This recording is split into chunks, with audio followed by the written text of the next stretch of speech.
देखिए सवाल कर रहा है sec theta plus tan theta 2 plus root 5 के बराबर है। हमारा थीटा एक एक्यूट एंगल है, हमें साइन थीटा की वैल्यू चाहिए। अब इस सवाल के दो तरीके हैं। एक तरीका है आपका वही रॉसम तरीका, और एक तरीका है ट्रेडिशनल। पहले ट्रेडिशनल तरीका देखते हैं।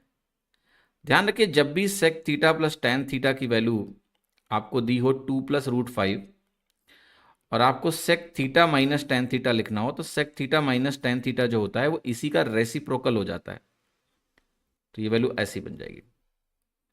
ठीक, अगर आप इसको सॉल्व करें यानी इसको रेशनलाइज करोगे तो 2 माइनस रूट 5 से ऊपर नीचे मल्टीप्लाई करोगे। ठीक है, तो ये वैल्यू आपको नीचे -1 दे देगी, -1 बन जाएगी 4 माइनस 5, और ऊपर आपका मिला 2 माइनस रूट 5। तो ये हम कह सकते हैं कि वैल्यू हमारी रूट 5 माइनस 2 के बराबर हो गई। तो sec theta plus tan theta 2 plus root 5 है, sec theta minus tan theta root 5 minus 2 के बराबर है। अब आप कहोगे मैं इन दोनों को जोड़ देता हूं तो मुझे 2 सेक थीटा मिलेगा।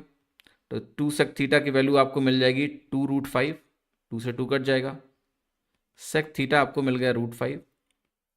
और जब हमने यहाँ पर 90 डिग्री का ट्राइंगल बनाया तो सेक थीटा अगर रूट 5 है तो ये होता है हाइपोटेनस अपॉन बेस, और ये रूट 5 का स्क्वायर करोगे 1 का स्क्वायर करोगे 4 आएगा, 4 का स्क्वायर रूट 2 बन गया। अब अगर आपको साइन थीटा लिखना है तो साइन थीटा की वैल्यू क्या आएगी? साइन थीटा हो गया परपेंडिकुलर अपॉन हाइपोटेनस यानी 2 अपॉन रूट 5, तो करेक्ट आंसर हो गया A. 2 root 5 by 5 is 2 by root 5, क्योंकि आप ऊपर से न्यूमरेटर से डिनोमिनेटर का रूट 5 एक काट सकते हैं, आपका आंसर ए आ जाएगा। ये सवाल को करने का तरीका है।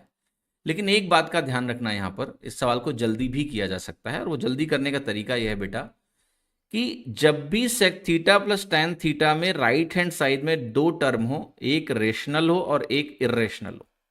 क्या हो? एक रेशनल हो और एक इरेशनल हो। जैसे अगर ये रेशनल है 2, और मान लिया इसकी वैल्यू कुछ ऐसी होती कि वो भी रेशनल होता, तो कंबाइन होकर वैल्यू आ जाती। जैसे कई सवाल आपको ऐसे मिलेंगे जहां पर दिया होगा sec theta plus tan theta is equal to 3, तो यहां पर सेक और टैन की वैल्यू मर्ज हो गई आपस में। क्यों मर्ज हो गई? क्योंकि दोनों रेशनल वैल्यूज होंगी, जुड़ गई आपस में। लेकिन जब एक रेशनल और एक इरेशनल है तो वो आपस में मर्ज नहीं हो पाती हैं, यानी अलग अलग हैं।